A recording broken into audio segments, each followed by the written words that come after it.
Hello lads, lassies, and those of unspecified gender, it's the Irishman here, and today I'm going to be talking about what would have happened if Goku and Vegeta had unlocked their Ultra forms in the fight against Frieza. Now before any of you say it, yes, I know, this entire idea is kind of stupid and frankly illogical. It makes no sense, and I'm willing to accept that as long as you're willing to accept that entire argument goes out the window when you accept one simple fact. It'd be pretty cool, but by all means, if turning your brain off for a little while and enjoying a silly little story about Goku and Vegeta getting incredibly overpowered in a very short amount of time doesn't sound entertaining to you, then click off the video and go find something else to watch. I'm perfectly okay with that, and it's really just up to you. I make these videos to entertain, and if this doesn't sound entertaining to you, then, by all means, go ahead and find something else, or go outside and play a game.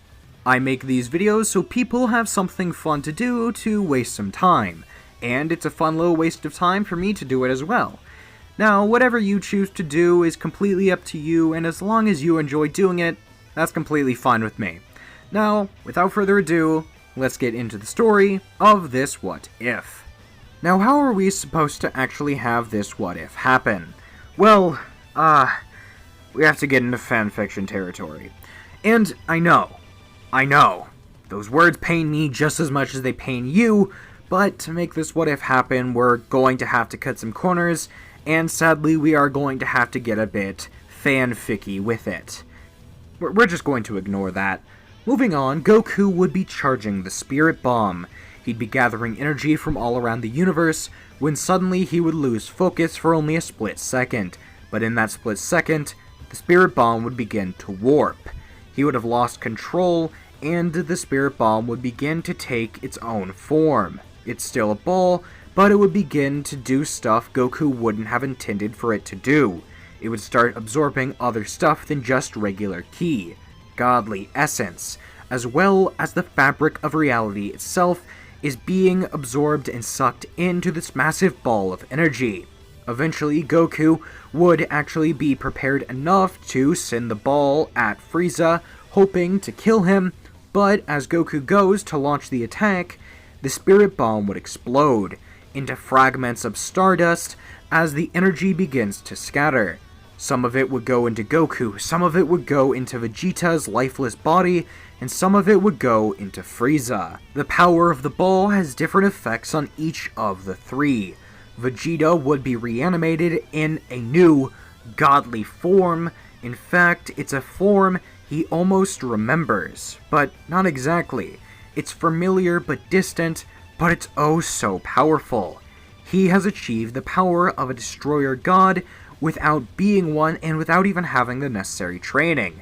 For Goku, his mental state would be calmed and he would enter a state of Ultra Instinct. But it's not exactly the Ultra Instinct we saw in the Tournament of Power, it's more akin to what we saw in the Granola arc. Goku has full control over the powers of Ultra Instinct while still being able to tap into his emotions. But the effect it has on Frieza is similar in some ways, but different in others. He doesn't achieve his Black Frieza form. As tempted as I was to give that to him, I decided to go with something else. Frieza would gain a mix of Ultra Ego and Ultra Instinct. He is the perfect combination of what Goku and Vegeta had just obtained. Although Frieza was briefly out of commission, and so were Goku and Vegeta. But Piccolo wouldn't be able to take the opportunity to actually kill Frieza, as his now unconscious body is actually reacting on its own. The focus and determination that comes from Ultra Ego is allowing him to survive in these harsh conditions. But the power of Ultra Instinct is allowing his body to move on its own to be able to persevere. Eventually, Frieza would actually awaken from his unconscious state, and so would Goku and Vegeta. The three would eye each other down, before deciding to just head their separate ways, as although Frieza would want to end the two right now, and I guarantee you Goku and Vegeta want to do the same to Frieza, they would all decide they have no idea what's going on, and none of them want to lose their lives right now, not really being sure if they'd actually be able to survive an encounter with the other two of them. Now, Goku and Vegeta would head back to Earth with the rest of the Z-Fighters, as Frieza would just sort of flee back to Frieza Planet 1, trying to gain a grasp over whatever he was just bestowed with. It's a gift from the gods, recognizing his superiority, or at least that's what he takes it for. But Goku and Vegeta actually think of it as something different. Vegeta would think that he had become the legendary Super Saiyan, and Kakarot has as well. Although Goku, on the other hand, thinks it's something different. It has to be something more. He doesn't exactly know what it is, but it's just something different. Something incredibly powerful, while also being a tool meant for peace. Or at least, that's how he sees it. And although Vegeta does still believe that they are the legendary Super Saiyans, it does also feel like something else, something different, and something even more powerful than what the Super Saiyan legend even suggested. But they can't be for sure. So they would decide to try and get an understanding of this strange new power they have both got. They would realize quickly that they don't have the same abilities, and would decide to go their separate ways, focusing on understanding their separate powers, rather than trying to work together to find some understanding between the two different abilities.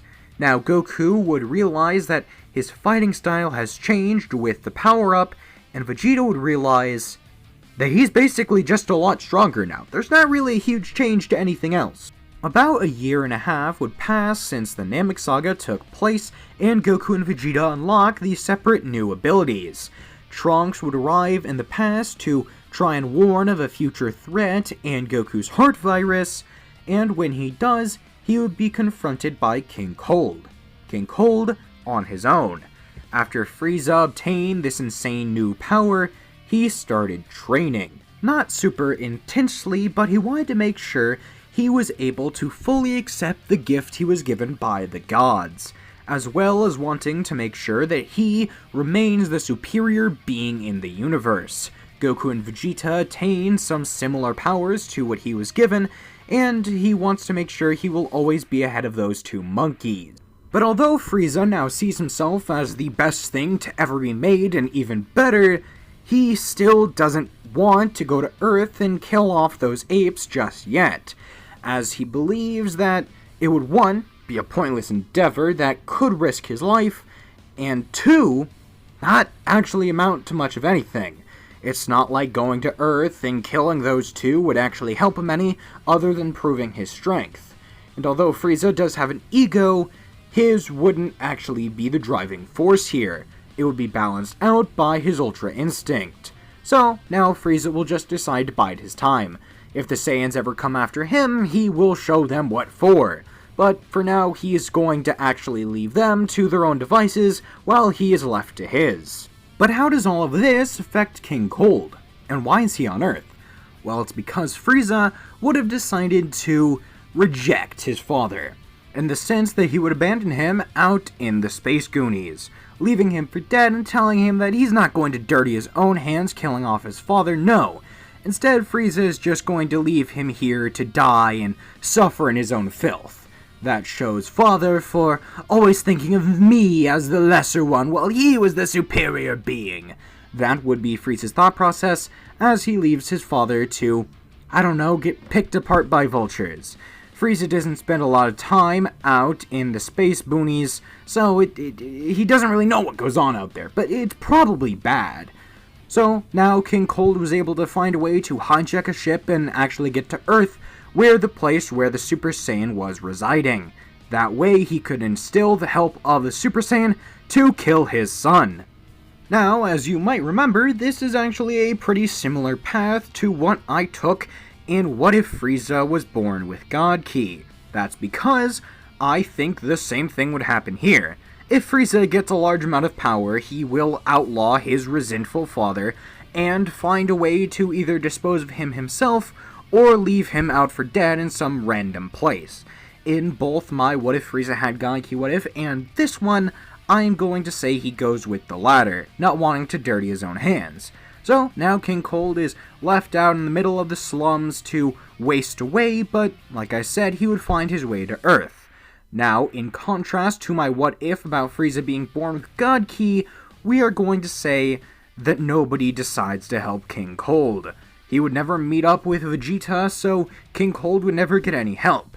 He would never train out on some random planet, and he would never achieve a golden form. No, instead, this King Cold would be killed by Trunks, and Goku and Vegeta would arrive on site after sensing some relatively large power in the middle of nowhere. They would see Trunks kill King Cold, as Trunks would then tell them that he is the legendary Super Saiyan, and why is Goku here? Trunks would be confused, but decide to just go along with it and tell Goku everything anyways. He would also be a bit confused on why Frieza wasn't back on Earth, but hey, it doesn't matter. Trunks will just tell Goku everything and hopefully the future will go better. That was his plan anyway, so he might as well go through with it now. Trunks would then give Goku the heart medication and tell him everything, and Goku would be interested in following along. He would also ask what that Super Saiyan thing was, and Trunks would demonstrate Super Saiyan by going into the golden, yellow-haired, awesome form that we all know and love. Goku would say that that's shocking, to say the least. Goku was under the impression that what Vegeta had was the Super Saiyan, and Trunks would be taken aback by this, as his father wasn't supposed to have unlocked Super Saiyan yet, but he would ask Goku what he means. Then Goku would call over Vegeta, and Vegeta would go into Ultra Ego, demonstrating his insane, godly power. As Trunks is utterly taken aback by this power is unlike anything he had ever felt before. It's so intense, but he can barely even feel it. Or at least he can't get a grasp on what it even is, but he can tell it's furious and powerful. Trunks would then tell them that that's not the Super Saiyan. He would say that the yellow-haired form he had displayed was the Super Saiyan of legend, and whatever Vegeta has is something far different. Goku would then demonstrate the power of Ultra Instinct and ask if this is a variant of that Super Saiyan thing. And Trunks would say, no, that's something entirely different as well. How are Goku and Vegeta this strong? Were the androids just toying with him and Gohan in the future? Could they really be even more powerful than this? But Trunks would put those thoughts aside. It was probably just multiverse theory somehow screwing with him. The androids in this timeline are probably going to be even stronger than the ones in his, so he really can't help. He would assume that the androids would be adjusted to the power Goku and Vegeta have, but he's wrong. Trunks would then depart back to the future and hope that Goku will take the medicine and somehow be able to fight against these newly powered up androids. But after the 3 years pass, Dr. Gero and Android 19 are at the same strength they were in the original series. If you remember, everything that could potentially change with the Android Saga wouldn't change, because everything that changed from this timeline, in comparison to the original, happened in the Frieza Saga. And considering Dr. Gero and Android 19 had no information on the Super Saiyans or basically anything that happened on Namek, he wouldn't know anything about the insane amount of power Goku, Vegeta, and Frieza obtained. So the androids are kind of screwed here. And it's not like in any other what if I would make where I could possibly say, oh yeah, maybe Cell comes and sees the power and absorbs the androids and then becomes somewhat on par with them. No. Because Android 17 and 18 would be destroyed, much with Gero and 19. Then, when Cell actually does show his face, Piccolo would dispatch of him himself. Piccolo having gotten much powerful from the time on Namek that he fused with Nail. If he would have even fused with Nail, but now remembering how stupid I am, that would have happened before any changes in this story, so we're just going to continue on. So yeah, the entire Android Saga just kind of wouldn't happen, which is kind of sucky, but you know, I guess it's fine. We have a few other sagas to go. Oh wait, what's that? The Majin Buu saga would be just as easy. Oh, okay. Well, you know, it's still worth discussing, so let's get into it. The Majin Buu saga would begin just like before, with everything going the same way it did in the original, up until the point where the tournament begins. See, everything goes the same until Gohan fights against Kibito and Piccolo fights against the Kaioshin. Gohan and Piccolo would have continued training, and you know how Gohan had that thing where he wanted to have his own special line of power? Well, he would have that here, in the sense that he would have actually continued down the Super Saiyan path, getting Super Saiyan 1, 2, and 3. And after training with his father, all of these forms were super easy to obtain and super easy to master because his overwhelming base power after having trained with his father, as well as having, Gohan's potential, but whatever. Gohan would choose to actually use Super Saiyan 2 for the most part, although if he really needs to, he will use Super Saiyan 3, but only in short glimpses as it is very physically straining as well as depletes his ki reserves incredibly fast. So, Gohan mostly sticks to Super Saiyan 2, but sometimes he'll pull out 3. When he fights against Kibito, he would actually demonstrate the power of Super Saiyan 3. He wants to show off. And yeah, that's good enough. Babidi would be insanely impressed by the amount of power Gohan is letting off. So Spopovich and Yamu would jump in, and for plot purposes, we're going to say Shin is somehow able to restrain this insanely powerful Gohan, since he's not exactly Super Saiyan God level just yet, but he's not super far away, considering Gohan's insane potential and who he's been training with. The point is, Spopovich and Yamu would jump in, suck Gohan dry, and begin to leave. Gohan would be given a Senzu Bean and informed of everything that was going on, and now Shin and the rest of the gang would follow close behind Spopovich and Yamu to Babidi's palace. Nope, Babidi has a ship, not a castle. That's my bad. Moving on, Babidi would send out Deborah to fight against the Z Fighters, hoping to hold them off while he goes lend energy to Buu's egg. And Deborah would do this. He's able to hold off the Z gang as they'd be doing rock, paper, scissors to decide who gets to annihilate him. And Vegeta would end up winning. He would power up in his base form before then eradicating Deborah with a singular ki blast. And then the rest of the gang would flow into Babidi's ship and Vegeta would follow close behind. Then, once they actually reached Buu's egg, because no, Pui Pui and Yakon would not be enough to stop them, Buu is released, yeah, sure, but then he is immediately killed. Because one of the members of the Z Fighters, probably Goku, would decide it's his turn to fight and would try and fight against the pink blob, before immediately realizing, just in base, if it's Goku or Vegeta, maybe Gohan has to power up to Super Saiyan, yeah, Buu is no threat to them at all.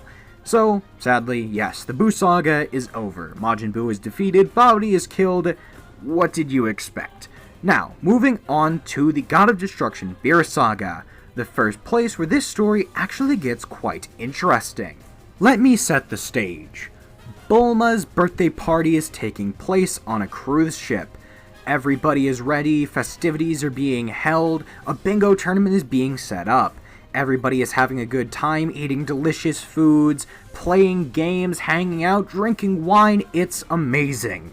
But then, Beerus and Whis arrive aboard the cruise ship, looking for the Super Saiyan God. Beerus had heard that two mortals had gained access to godly powers only a few years ago, and he is looking for those said mortals. And so, Goku and Vegeta would gladly oblige, maybe finally getting an answer to the powers that they had obtained and what they really were. But, once they actually lay eyes on Beerus, Vegeta is absolutely dumbfounded. Maybe that's the power he had obtained. Maybe he tapped into the strength of a god of destruction. But those are thoughts and questions to be asked. So, Beerus would explain everything. Whis would tell Goku he unlocked the power of Ultra Instinct, and Beerus would tell Vegeta he unlocked the power of the Hakaioshin, or God of Destruction. The two are confused, but also, well, pretty excited. They want to see how other people with these same powers fare in a friendly fight with them. And Beerus, well, he definitely wants to see that too. he would want to fight against Vegeta, as he was the one with similar powers to himself. Goku, however, would want to spar with Whis. Whis would tell him that's probably not a great idea, he is far beyond even the likes of Beerus, but, sure. Whis will teach him a thing or two about mastering Ultra Instinct, so it could be pretty cool. Although there is one condition if they really want this training/sparring. Beerus and Whis want one single thing: to have a good time and eat some awesome food aboard this cruise ship. And Goku and Vegeta would gladly agree to this, allowing them to partake in the festivities, and Beerus and Whis would gladly do so. Once the day is nearing its end, everyone would begin setting up for the climax of the birthday party, the sparring session between gods. The battle of gods, if you will. Goku would flare into his perfected Ultra Instinct, and yes, by this time, Goku's Ultra Instinct is even superior to the likes of his canon self in the Granola Saga. Goku would be so far along with his training in Ultra Instinct that his even rivals that of Whis. Granted, Whis is still far stronger than Goku, but his expertise in Ultra Instinct is similar. So really now all Whis is doing is trying to teach Goku how to better use his power, especially how to better use some of the techniques Ultra Instinct actually allows. But with Vegeta and Beerus on the other hand, it's quite different. Beerus is still a few notches ahead of Vegeta on top of the godly totem pole of strength, but not as far ahead as Whis is of Goku. Not even close. Beerus is certainly strong in his own right, but so is Vegeta. And Vegeta is actually almost able to keep up with Beerus' strength throughout the entire fight. Vegeta has been training with Goku, who has Ultra Instinct, while Vegeta himself has Ultra Ego already. Then, you take these two training for, 10-15 years? Suffice to say, this Vegeta isn't too far behind his current self in the manga. In fact, I think he might actually be a little bit ahead. And the same could be said for this version of Goku and his original manga self. So, what happens? Well, Goku would get easy thrashed by Whis, but Whis would actually teach him a thing or two, and their training would begin as master and student. But Beerus would have actually found his rival. Vegeta is on somewhat even terms with his strength. Beerus now wholeheartedly believes Vegeta to be the Super Saiyan God. But Vegeta actually says that's not true. This isn't a Saiyan-like power. He's already shown that a Super Saiyan is something completely different. So, this isn't a Super Saiyan transformation. In fact, it's something completely different, and Vegeta would be able to actually get that confirmed by Whis and Beerus. But this does get Vegeta wondering, could he actually obtain a Saiyan-like version of Ultra Ego or the Hakaioshin power? So, he would power up into Super Saiyan, and he would actually get Super Saiyan Blue. Not Super Saiyan Blue Evolution or Super Saiyan God, no, just Super Saiyan Blue, which is Super Saiyan God Super Saiyan, as I'm sure all of you know. But I mean, he was able to do this because his ki at this time is purely divine. So he would get Super Saiyan Blue instead of any regular Super Saiyan transformation. But this is nowhere near the strength that Ultra Ego is. So Vegeta would say that he isn't a Super Saiyan God. It turns out, he's actually something better. And Beerus is surprised, impressed, and most of all, ecstatic that he found his true rival, while Goku has actually found a great teacher in the form of Whis. Now, what's left to cover other than resurrection of F? And it wouldn't be a resurrection as much as it would be a climactic duel that had been built up for centuries. And I do mean centuries. The Frieza race has been fighting against the Saiyans ever since the days of Lord Chilled and Bardock. This fight has been brewing for generations, and now it is finally time to finish it. But, sadly, not in this video. Instead, we're going to cover that next time. And that's where we're going to be ending things for today. I hope you enjoyed watching this, as I certainly enjoyed making it, and if you did, if you could, please like the video, subscribe to the page, and hit the notification bell, that way you're notified whenever I release any new videos. This is, always has been, and always will be the Irishman. Talk to you later. Bye.